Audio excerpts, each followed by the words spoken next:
Good morning, this is Dmitry. Today's video is about comparison between Sony A9 and Sony A7R III and the decision which camera is best for you. Both of those cameras are fabulous, amazing cameras. I had the Sony A9, I purchased it in May, and then I purchased A7R III just when it came out, and I've had it for a little over 2 weeks. I had to sell my A9 in order to pay for A7R III, but it's still fresh in my head, so I can make an intelligent comparison with respect to majority of the features. And as usual, my comparison is honest, and nobody provided either camera to me. I paid for A9 and A7R III with my own money. I don't have a specific bias towards Sony or any other manufacturer. I have cameras. Right now I own cameras from other companies. I have Canon, I have Fuji, I have Olympus. I've had Nikon.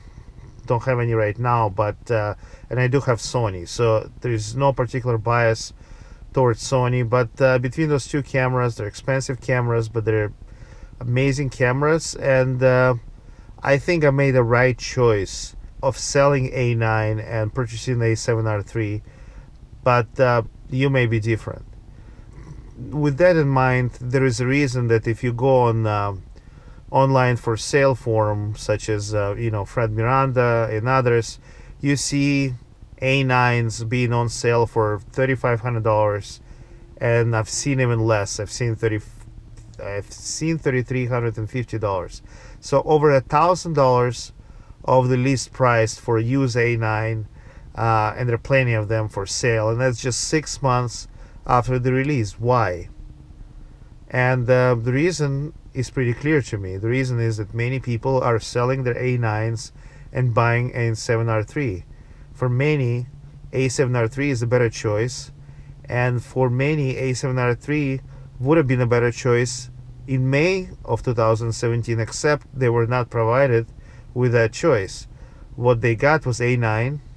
People were sick and tired of their A7R Mark II with its atrocious battery life and autofocus, which was not great, and they were provided A9, a camera that has amazing battery life and amazing autofocus, 24 megapixels, so they had to go down in megapixels, but that was what people were offered, so that's what people got.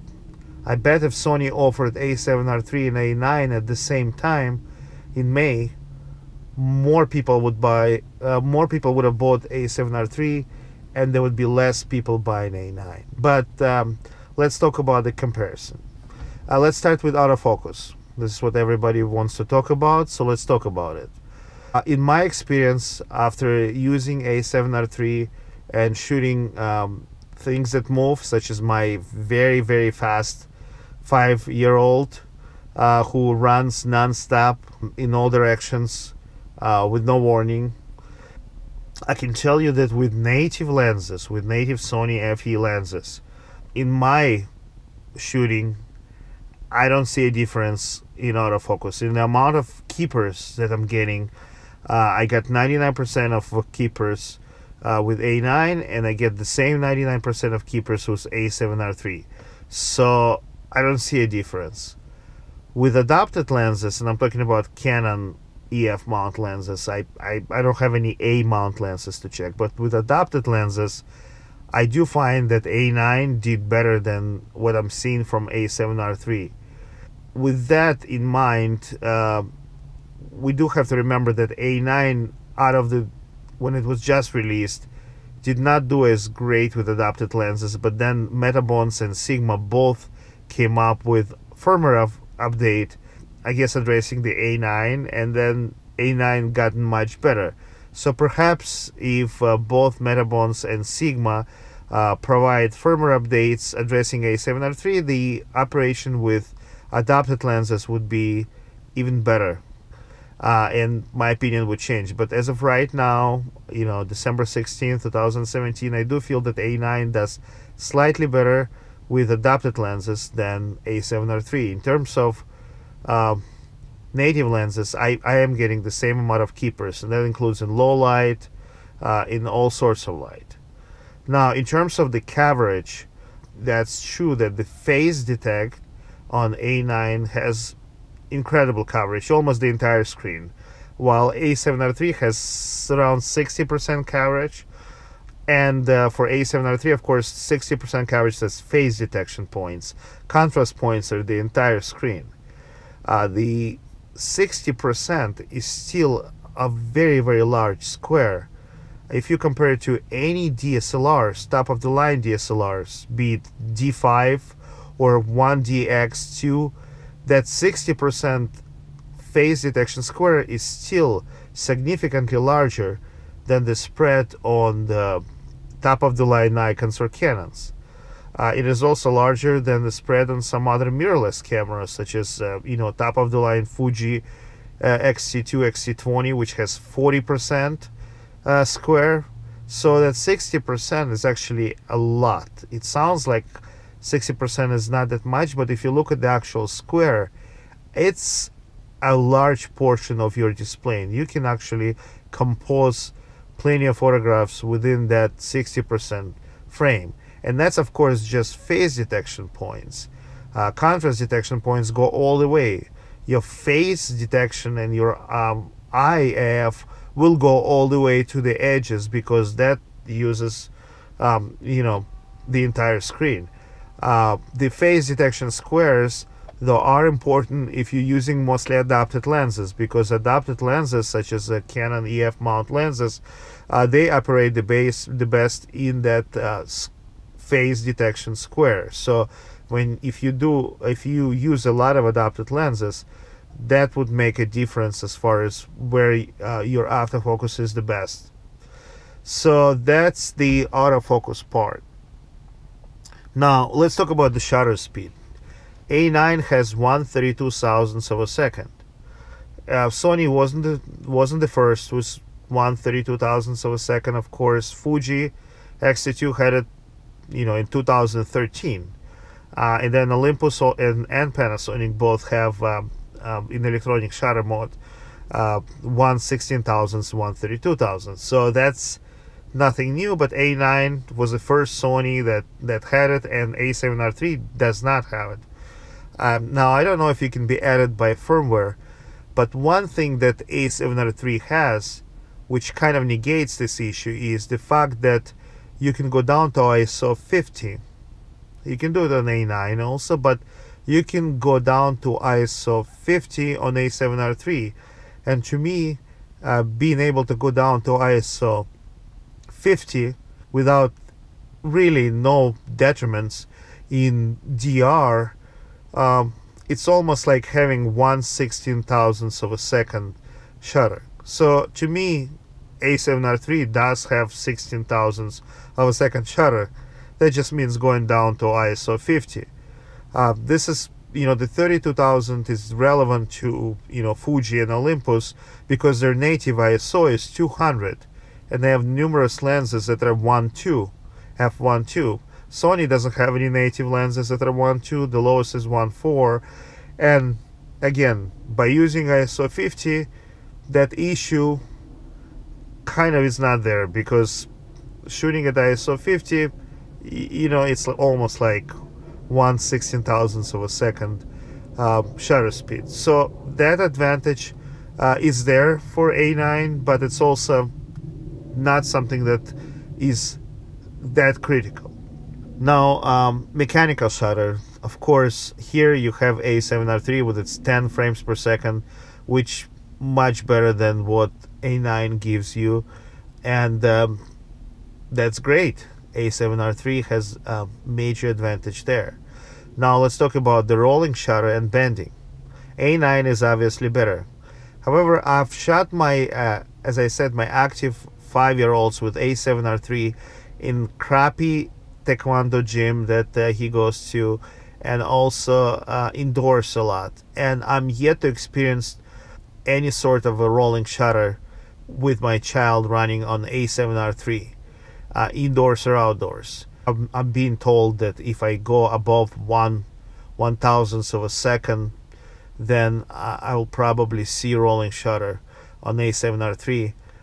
With shooting my child when I'm indoors, I usually don't need to go that high because 1/400th of a second freezes my child, and I think 1/500th of a second freezes any human running. But I'll do some further testing to see if I can experience rolling shutter. So far, pretty good. I haven't seen it.